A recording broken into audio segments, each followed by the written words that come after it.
Hello, this is Keith Larson, publisher of Control Magazine and ControlGlobal.com. And here for this episode of Control Amplified, I'm pleased to introduce you to the Remaking Industry podcast published by our sister magazine, Smart Industry. So without further ado, next voice you'll hear is Chris McNamara, editor-in-chief of Smart Industry. Take care and have a great day.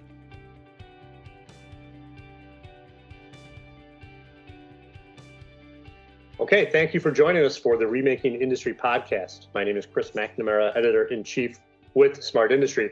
Today we're joined by Paul Sereiko, FieldComm Group Director of Marketing. Paul, thanks for joining us. You're very welcome. I'm happy to be here. Yeah. Real quickly, tell us a little bit about who you are and what you do with FieldComm Group. As you mentioned, my name is Paul Sereiko. I've been with FieldComm Group for about 7 years now, and I'm responsible for marketing as well as product strategy. So marketing encompasses both, communications with our members as well as promotion and messaging to the outside world, the end user base, and then product strategy is largely involved with how we take the numerous technologies that we own and offer and productize them and offer them to our members in tools and test and registration services and things like that. Excellent. Now, the motto of FieldComm Group is connecting the world of process automation. Tell me a little bit about who and what is FieldComm Group? Yeah, the name FieldComm Group has been around for about 8 to 10 years now. And we were previously we were separate entities. One was the Heart Communication Foundation and the other was the Field Bus Foundation. And together those two organizations were responsible for two of the leading communication protocol standards that are used in the process automation industry. Back in, I think it was 2005, maybe a little bit later than that, the organizations merged together and became the FieldComm Group. And we've been operating under that moniker for the last 10 years or so. Okay. So let's talk process automation. This world is so rapidly changing. How is process automation changing in the past couple of years, and how do you see it changing in the coming couple of years? Well, it's really kind of interesting, and I think you know this as well as I do, and it's probably one of the reasons that Smart Industry has is actually a title now in a great publication. Heretofore the process was mostly focused on simply creating gasoline out of oil or electricity out of coal and gas, or developing clean water, or making beer out of water, yeast, and and hops and whatever you use. But right. Over the past 10 years, in fact, largely driven by some initiatives that started in Germany, like the Industry 4.0 initiative is one thing, and that has kind of been encompassed by this digital transformation moniker. And, the whole notion of digital transformation says that, all of this information that is available on the field devices and in your process can be used outside of the process to optimize your plant and get more return out of your assets and do condition-based monitoring and all these various things, but you need to be able to access that information. So what's really changed in the last 10 years is this notion of taking the smart devices that are in your plant and have been in your plant and making that information accessible to really kind of create a smart industry, a smart process automation industry, if you will. How do you like the way I work that in, huh? Pretty clever. I like it. So now we're kind of reaching a point, and it's a spectrum, but of programs validating themselves and scaling initial efforts and kind of a mainstreaming of a lot of these tools, techniques, and technologies here. Where do we go? What does the near future look like here? Well, I think, one of the things I've learned, for better or worse, in this industry is that things move slowly. And, we're still at the very infant stage of digitalization in a lot of the process automation sectors. I like to talk a lot about oil and gas because that happens to be one of the segments where many of our members have large businesses. And, it takes a long time for those folks to adopt new technology. They have a very, very large installed base of instruments that support the Heart Communication Protocol, which is one of the protocols that we manage and own. And the effort entailed in just getting information out of those heart devices, which had been really difficult previously, is now getting a lot easier. So we're starting to see some of our larger end users actually, take much more advantage of the smart information in their heart devices than they had previously. So that's kind of the first step. Obviously, then, as you're putting in new builds and you're upgrading your existing infrastructure, you want to pay attention to making sure that you are adopting technologies that are built for the long haul. You don't want to buy the asset management system version of the asset management system that was available 10 years ago. You want to buy the version that's available now that supports some of the new technologies and some of the new digitalization things that we've been working on at FieldComm Group in collaboration with others, obviously. Okay. Let's talk about one of those collaborations, FieldComm Group and OPC Foundation. Talk to me about that partnership and what's the goal? What's the point? Yeah, we've worked with the OPC Foundation for a long time. The FDI technology that we own, field device integration technology, the FDI standard that we own, it's actually at its core are some device information models that we co-developed with the OPC Foundation, a long, long time ago. But more recently, we've collaborated with them on really two specific initiatives. The first one is an initiative called PADIM. Now that stands for Process Automation Device Information Model.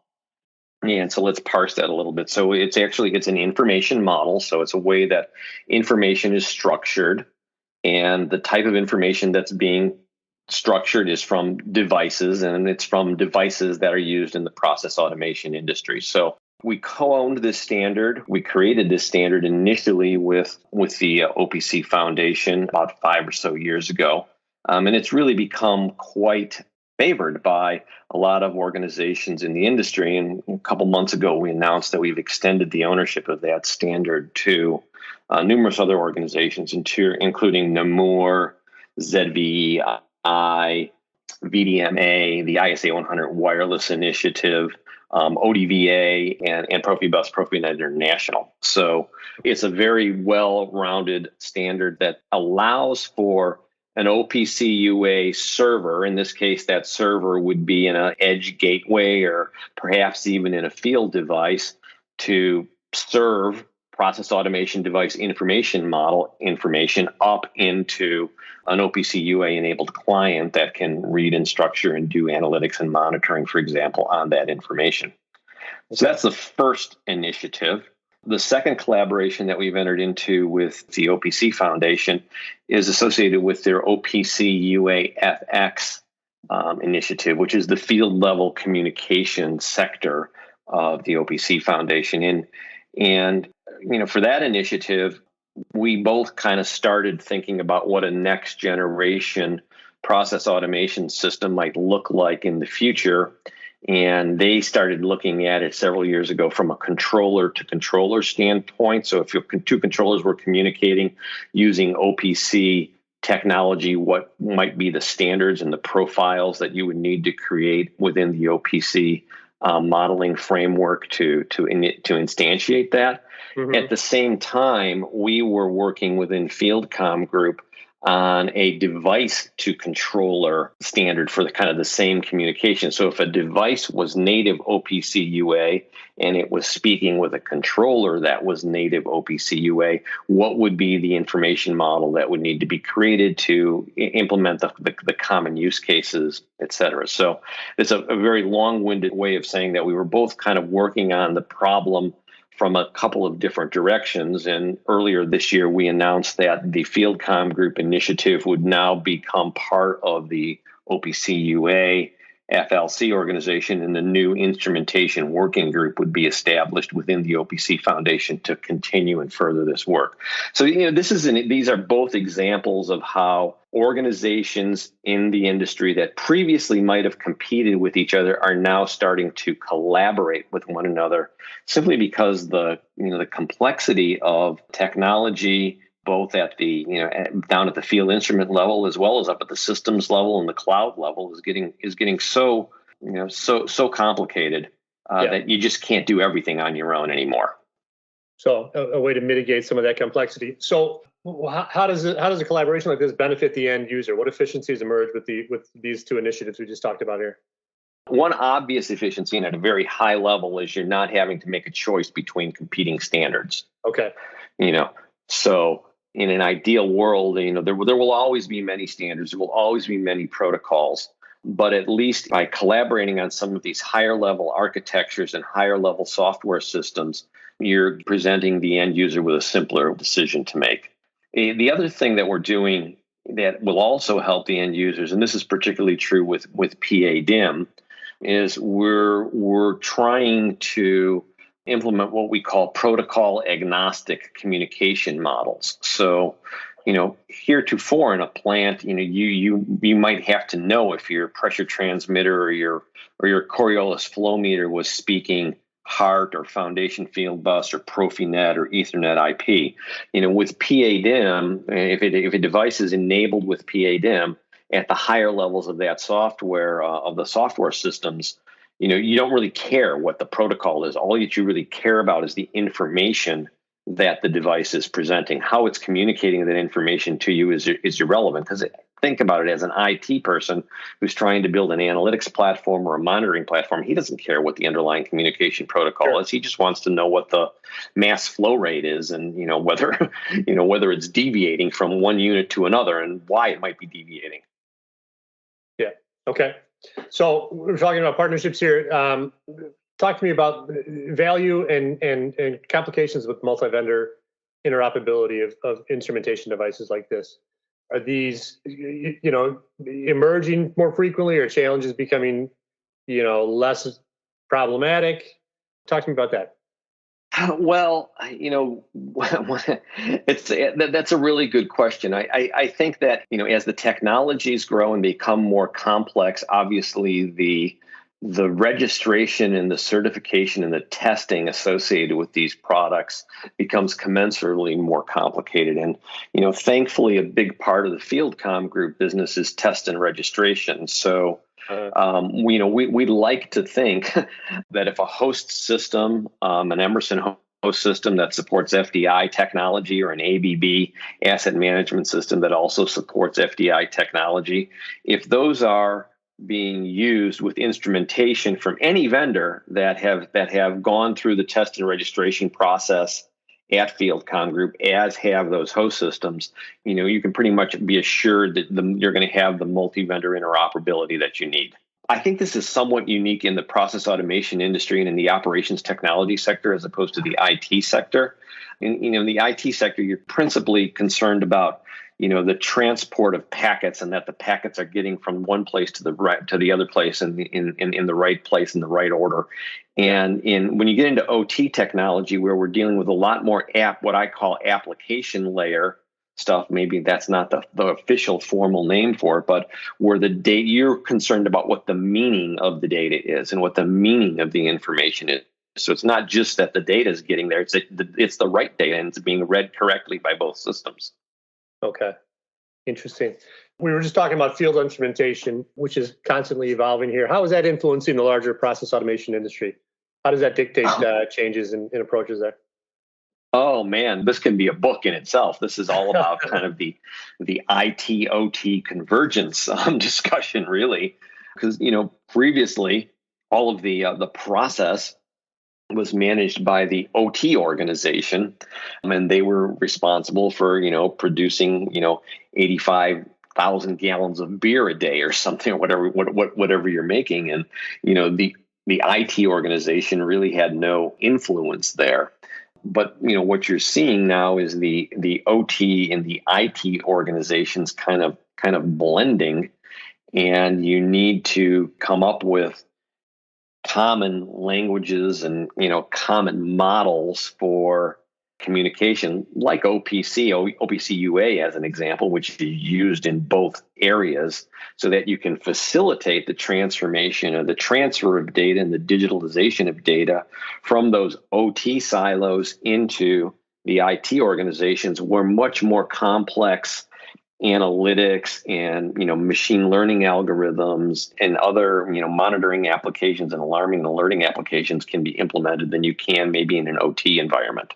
So, so the bottom line is, as the instrumentation has gotten more complex, as the barriers to moving data from one place to another have gotten less complex, it's kind of facilitating this whole new industry, of advanced analytics and monitoring and optimization. Okay.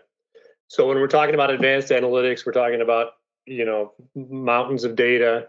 That leads to the discussion about cloud computing capabilities. Let's switch gears here and talk about that topic there. Give me your take, private clouds versus public clouds. I know this is a discussion that is common in your world.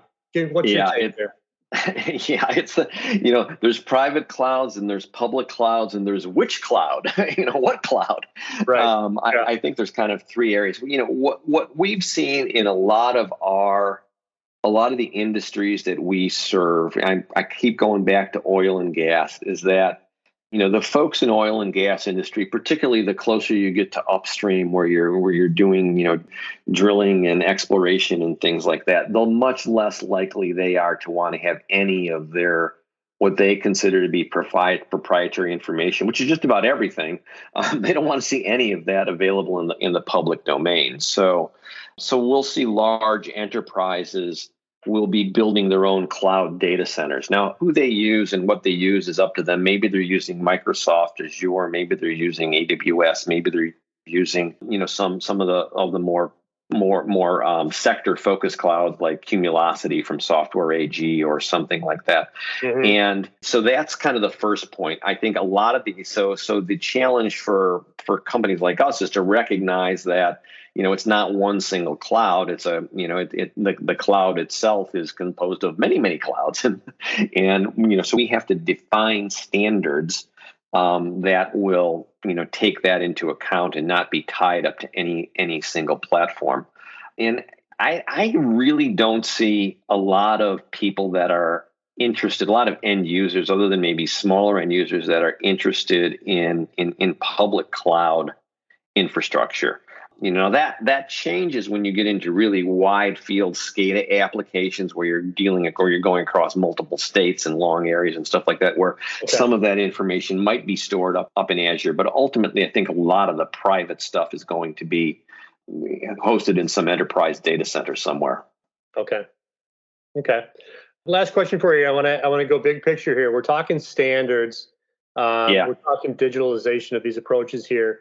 What's the interplay there? How is, Industry 4.0 digitalization, how is that changing the creation and the adoption of standards and the implementation of standards, and then those standards influencing larger business strategies? Do digital capabilities make standard adoption easier to implement? Does it complicate these efforts? Is it both? What's your take? I want to go back to collaboration again, and I want to give kind of two examples of collaboration. The first one I've already highlighted, so I'm not going to go into it in detail, but it's the PADIM, Process Automation Device Information Standard, which was originally developed by OPC Foundation and FieldComm Group, and is now owned by 8 organizations. One of those organizations is an end user organization. It's Namur. And, heretofore having an end user actually be engaged in the formal development of a standard was kind of unheard of. But that's happening now. And I think, again, it speaks kind of to the fact that they want to adopt something and they want to have a meaningful voice in what it is that's being built that they can adopt. So, for sure. And then the other example of collaboration that I want to give that I didn't touch on previously is the whole collaboration around Ethernet APL, which is a new 2-wire power over Ethernet standard that will someday represent a very, very large share of the physical layer that's used to communicate, to connect instrumentation to systems. Previously, that type of work would have been done by an IEEE organization and an IET organization, and vendors would have, come together and made something. But, in this instance, what happened is literally 12 industry partners companies like Siemens and ABB and Rockwell and Schneider and Emerson and others would, along with the four largest standards organizations, so the OPC Foundation, FieldComm Group, ODVA, and Profinet, Profibus, Profinet International, we all formed a kind of a joint organization to usher the IEEE physical layer that was being developed into a more well-defined physical layer that could be used in intrinsically safe applications and hazardous areas and things like that. Mm-hmm. And that is what is the Ethernet APL technology. So now you've got basically 16 organizations who've collaborated over the last 3 years to create a new physical layer that promises to be the physical layer of the future for process automation systems and instrumentation. And that makes it that much easier for end users to make a decision to adopt the technology. We know we've got 16 organizations behind it. And guess what? It's Ethernet.